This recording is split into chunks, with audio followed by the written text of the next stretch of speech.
스페인 국기와 이름이 쓰여진 유니폼을 입은 외국인 여성들이 있습니다. 그녀들은 심하게 짜증난 얼굴로 서로 아무 말도 나누지 않은 채 각자의 휴대폰만 보고 있는데요. 한숨 소리만 들릴 뿐 이곳엔 정적만 흐르고 있습니다. 그녀들뿐만 아니라 길게 늘어선 줄에 있는 외국인들 모두 화가 잔뜩 나 보입니다. 이내 들고 있던 비행기 티켓을 갈기갈기 찢어버리고 휴지통에 처박아 버립니다. 그럼 그녀들에게 코치로 보이는 사람이 무언가 이야기를 하자 그녀들은 급기야 그 줄에서 나가 버리는데요. 그녀들은 왜 저렇게 잔뜩 화가 난 걸까요? 그녀들이 겪은 일을 함께 살펴보도록 하죠. 안녕하세요. 저는 스페인의 사격 선수로 활동하고 있는 마리아 호세라고 합니다. 제가 겪은 일들을 이야기해 드릴게요. 얼마 전 저는 제 인생에 처음으로 한국이라는 나라를 방문하게 되었는데요. 한국으로 방문하게 된 건 자의가 아니라 타의 반, 어쩔 수 없는 상황 반 때문이었어요. 몇 달 전 저희는 중국에서 열리는 국제 사격 대회를 위해 우리 팀 선수들과 코치님들과 함께 그 나라를 방문하게 되었습니다. 그런데 그 나라에서 세상 당혹스럽고 기억하고 싶지 않은 불쾌한 기억을 가지게 되었는데요. 중국에 방문했던 날, 우리 모두는 별탈 없이 중국 공항에 도착해 입국 심사를 기다리고 있었습니다. 혹시 몰라 이것저것 챙긴 짐에다가 피로감까지 쌓여 빨리 나가고 싶은 마음이었어요. 줄은 한참 길게 서 있었고, 저희는 외국인이다 보니 당연히 그 줄을 기다려야 했습니다. 그렇게 1시간은 훨씬 넘게 기다린 것 같아요. 훈련도 해야 하는데 이 공간에서 기다림으로만 시간을 허비한다는 사실이 점점 짜증이 나고 있었죠. 그래도 이제 곧 저희 차례가 다가오고 있었기 때문에 우리 팀은 서로에게 조금만 더 힘내자고 다독이고 있었습니다. 근데 이게 무슨 말도 안 되는 소리인가요? 갑자기 입국 심사대의 공항 직원으로 보이는 사람들이 하나 둘 모이기 시작하는 거예요. 저희에게 아무런 설명도 해주지 않아 황당하기 짝이 없었습니다. 저희는 무슨 일인지 물어봤으나 스페인어를 알아듣는 사람이 없는지 중국어로 뭐라고 하는 것이었어요. 그래도 저희는 영어가 가능했기 때문에 이번에는 영어로 물어봤고, 그럼 영어로 설명을 해달라고 이야기했죠. 그런데도 직원들 중에 제 말을 이해하는 사람들이 없는지 계속해서 중국어로만 이야기를 하더군요. 번역기로 그들의 말을 들려주고 하려고 해도 너무 빠른 그들의 말 속도를 번역기조차 인식하기 힘들어했어요. 답답함이 앞섰습니다. 그러자 그들이 번역기로 무언가를 찍어주었어요. 그 내용은 더 황당했는데요. 공항의 전산망이 모두 먹통이 되어서 입국 심사를 더는 할 수가 없다는 거 아니겠어요? 우리는 당장 사흘 후면 경기를 치러야 하는데 황당하기만 했죠. 그럼 일단 들어가게 해주고 입국 심사는 추후에 하면 안 되는 거냐 물었지만 그들은 아랑곳하지 않고 우리 모두를 막아버렸습니다. 정말 황당하더군요. 설명도 제대로 안 해주고 그냥 이 공간에 갇혀버린 겁니다. 그 무례함과 배려 없는 행동에 화가 머리 끝까지 나더군요. 우리 모두 얼굴이 빨개질 정도로 화가 차올랐습니다. 코치진들도 항의를 했지만 그들은 저희 말을 듣지도 않고 그들끼리만 중국어로 시끄럽게 대화를 나누더군요. 계속 기다렸지만 그들의 답변은 전혀 방법이 없다고만 할 뿐이었습니다. 졸지에 공항에서 노숙 신세를 하게 된 거죠. 우리나라만 해도 공항 노숙이 얼마나 위험한 일인지 알고 있었기에 눈앞이 캄캄해지더군요. 엎친 데 덮친 격으로 오늘 저녁까지 중국 숙소로 체크인을 하지 않으면 대회 참석에 문제가 생기는 상황이었고, 대회 주최 측에게 이런 상황을 설명했지만 방법이 없다는 답변만 돌아오더라고요. 대체 이게 무슨 무례하기 짝이 없는 경우인지 우린 더는 이곳에 한시도 머물고 싶지 않았습니다. 화가 날 대로 난 우리들은 중국에 입국할 때 사용했던 비행기표도 갈기갈기 찢어버렸죠. 그만큼 화가 난 적은 살면서 처음 있는 일이었어요. 우리는 대회를 위해 총 2주나 일정을 빼왔고 어떻게 해서 든 노력의 결실을 고국에 보여줘야 했는데 모두 절망에 빠졌죠. 막막했습니다. 그러다 코치님이 다가와 이야기하셨어요. 너 내가 가기로 거절했던 한국의 사격 대회라도 나가볼래? 이 대회는 6일 후니까 오늘까지 답변을 주면 숙소를 마련해 줄 수 있다고 해라고요. 중국 대회가 끝나면 한국의 대회가 또 열리는 일정이었는데 저희는 한국 대회는 참여하지 않으려고 했거든요. 컨디션 조절을 위해서 둘 중 하나의 대회만 나가려고 했고 한국보다는 중국이 더 영향 있는 나라이고 큰 나라니까 선진국일 거라는 생각에 중국으로 선택했거든요.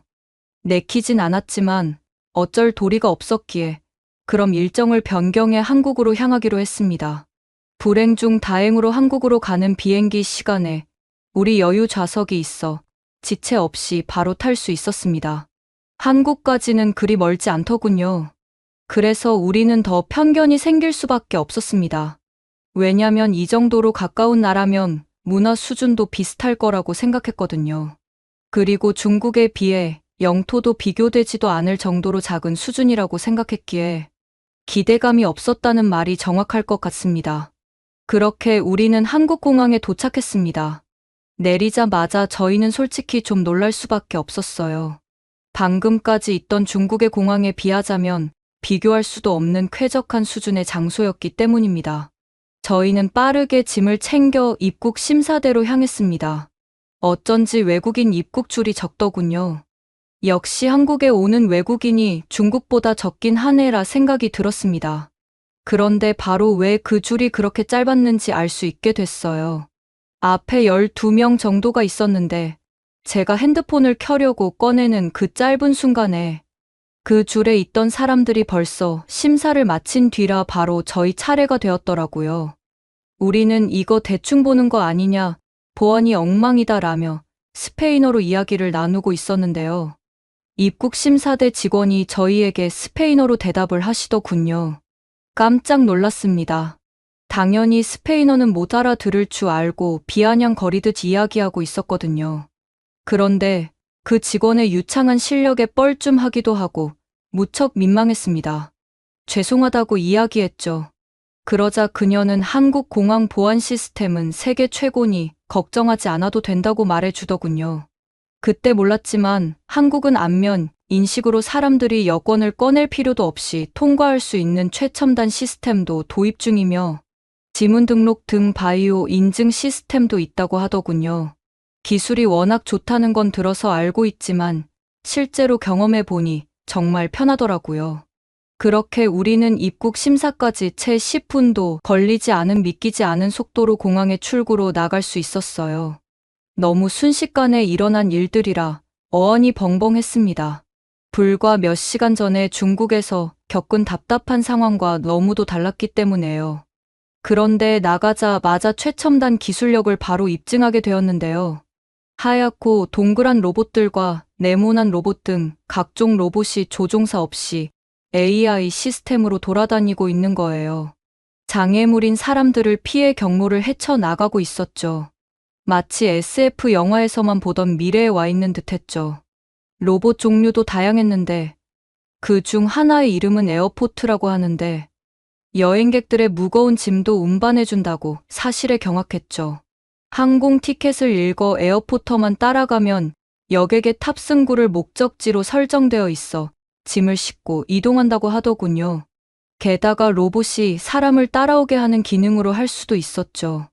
짐뿐만 아니라 던킨도너츠, 베스킨라빈스, 잠바주스 등 각종 브랜드에서 주문한 것들껏 로봇이 배달을 하고 있었죠. 배달비도 없이 말이에요. 가는 길에 음식을 흘리지 않도록 로봇의 내부 서랍에 음식을 담아 운반합니다. 세상에나 공항의 규모도 엄청났죠. 로봇이 있어서 돌아다니면 많은 피로감을 덜겠다 싶더라고요. 로봇의 종류는 더 많았어요. AI 자율주행과 결합된 청소 로봇은 한 대에 1억 원 이상의 가격이라고 들었거든요. 그런 어마어마한 가격의 로봇이 공항을 돌아다니며 청결을 유지하고 있었고, 공항 안내 로봇은 처음 오는 저희 같은 사람들에게 아주 유용했죠. 분명히 중국이 훨씬 더 큰 국가라고 우리 모두가 알고 있는 사실인데, 공항의 규모나 시설이 말도 안 되게 어마어마한 한국 공항은 우아라는 말과 함께 휴대폰 촬영을 하게 만들었습니다. 저희는 나오자마자 화장실부터 뛰어갔어요. 왜냐면 중국 공항에서 화장실 위생 상태를 보고 충격받아 화장실 가고 싶은 마음이 쏙 들어가서 호텔까지는 참아보기로 다짐했는데 너무 오래 참아서 그런지 우리 모두 급하게 화장실로 뛰어 들어가게 된 거죠. 화장실이 워낙 급해서 화장실의 시설이 어떻더라도 우선 급한 불부터 꺼야겠다 생각하고 뛰어갔는데 호텔이나 백화점 화장실만큼 쾌적하고 심지어 비데도 설치된 것을 보고 경악스럽더군요. 한국에 도착한 지 채 1시간도 안 돼서 우리는 우리가 생각했던 것들이 큰 착각일 수 있겠다 싶었습니다. 부유하기로 유명한 국가의 공항에도 이 정도의 쾌적함은 없었죠. 세계에서 가장 강국이라는 미국의 공항도 쓰레기통조차 없었는데 한국의 공항은 사람들이 언제든 쾌적하게 이용할 수 있도록 최선을 다하는 곳이라는 그 배려심이 느껴지더군요. 뭐든지 첫 인상이 가장 중요한 것 아니겠어요? 공항은 그 나라의 얼굴이라고 생각하는데 공항만 보더라도 한국이 어떤 나라일지 우려해서 기대로 바뀌었습니다. 우리 숙소는 용산역에 있다고 했어요. 검색해보니 용산역은 한국의 수도 서울에서도 중심부라 할 수 있는 위치에 있다는 설명을 읽어서 기대되더군요. 공항만을 위한 철도 시스템이 따로 있어서 정말 편하고 빠르게 용산역에 도착할 수 있었습니다. 용산역에 내리자 역 규모에 다시 한번 더 놀랄 수밖에 없었어요. 영어로 설명이 되어 있는 걸 읽어 내려가니 1호선, 경의중앙선, 고속철도까지 모든 걸 이용할 수 있는 아주 거대한 역이었죠. 도시 안은 물론 더 멀리 지방까지도 가는 역이 한 번에 되어 있는 최첨단 역의 규모에 압도되어 구경을 좀 해야겠다 싶더군요. 용산역 위로 올라가니 쇼핑몰, 영화관과 연결이 되어 있었어요.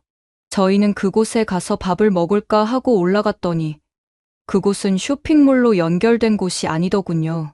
그저 용산역 내부에 있는 음식점들이 있었습니다.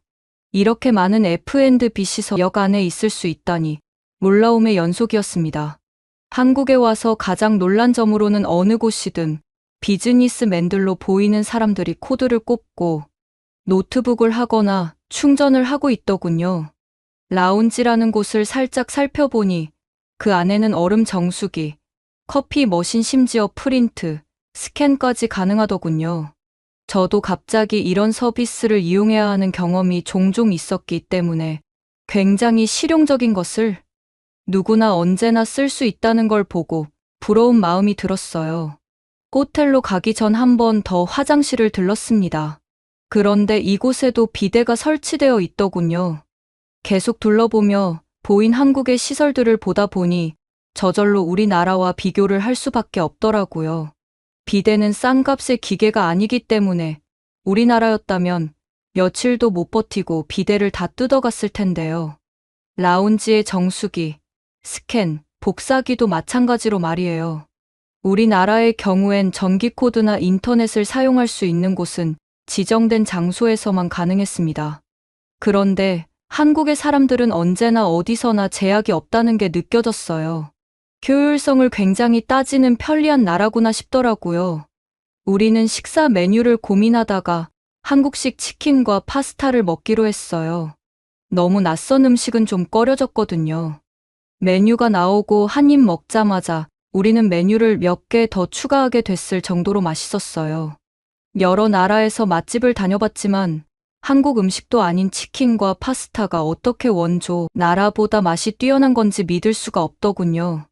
한국의 음식에 대해 신뢰도가 급격히 상승했고 다음엔 한식을 꼭 먹어봐야겠다 대화를 하며 우리 팀 모두 드디어 웃음을 되찾았습니다.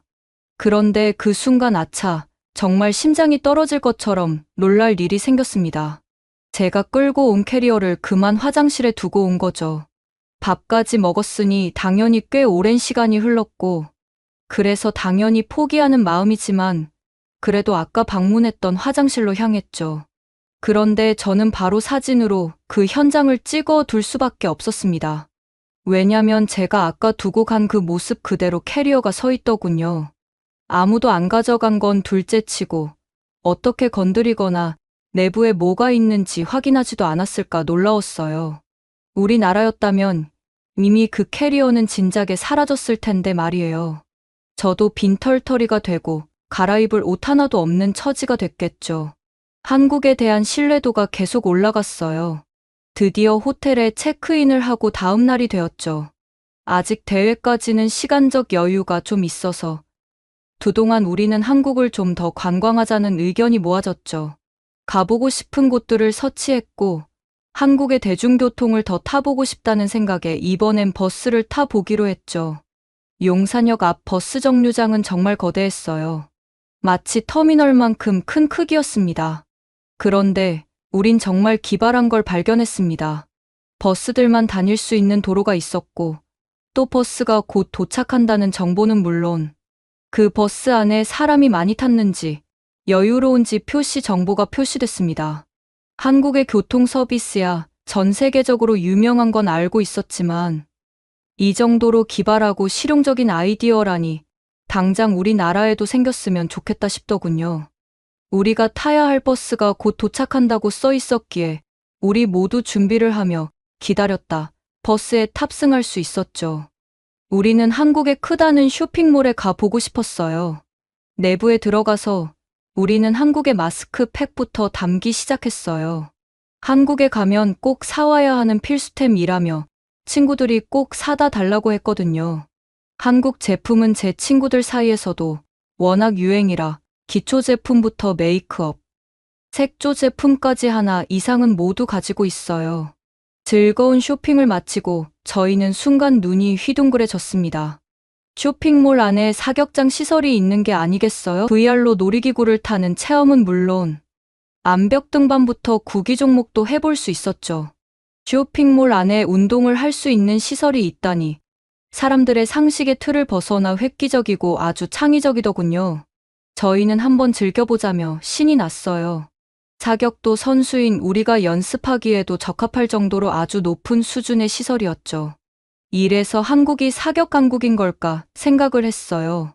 한국은 항상 전 세계에서 가장 사격을 잘하는 나라인 걸 당연히 알고 있었거든요. 라이벌 같은 국가이기도 해서 그간 일부러 더 관심을 두지 않으려고 노력한 걸지도 모르겠습니다. 그렇게 신나는 쇼핑을 마치고 며칠간 업체에서 제공해준 시설에서 연습에 매진할 수 있었어요. 저희는 이번이야 말로 한국의 사격 노하우를 알아낼 수 있는 기회겠구나 싶었습니다. 그런데 한국의 사격장은 우리나라의 사격장과 크게 다른 건 없어 보였어요. 편의 시설들이 최첨단이라는 것과 안마기기들이 있다는 것만 빼면 말이죠. 더 의아했습니다. 도대체 한국 사람들은 왜 그렇게 사격에 뛰어날까 하고요. 그래서 저는 사격장 담당자에게 물었습니다. 한국은 사격과 무슨 연관이 있느냐고요. 그러자 한국 사람들은 한국의 민족들은 대대로 사냥을 해왔는데 그 덕에 사격에 특화된 특성이 추가되었다고 하더군요. 게다가 빠르게 여러 번 쏴서 타겟을 맞추는 것이 외국의 훈련 스타일이라면 한국은 한 발로 좀 더 정확하고 확실한 타격을 하는 것에 초점을 맞추고 있다고 했어요. 그래서 전 세계적으로 한국 군사력이 넘볼 수 없다고 하는 거구나 싶더군요. 대회를 마치고 우리는 아쉽지만 2위에 올랐습니다. 가장 많은 점수를 차지한 건 역시나 한국 선수였죠. 그래도 아예 참석하지 못할 뻔했던 걸 생각하면 이 정도의 성적만으로도 다행이다 싶었습니다.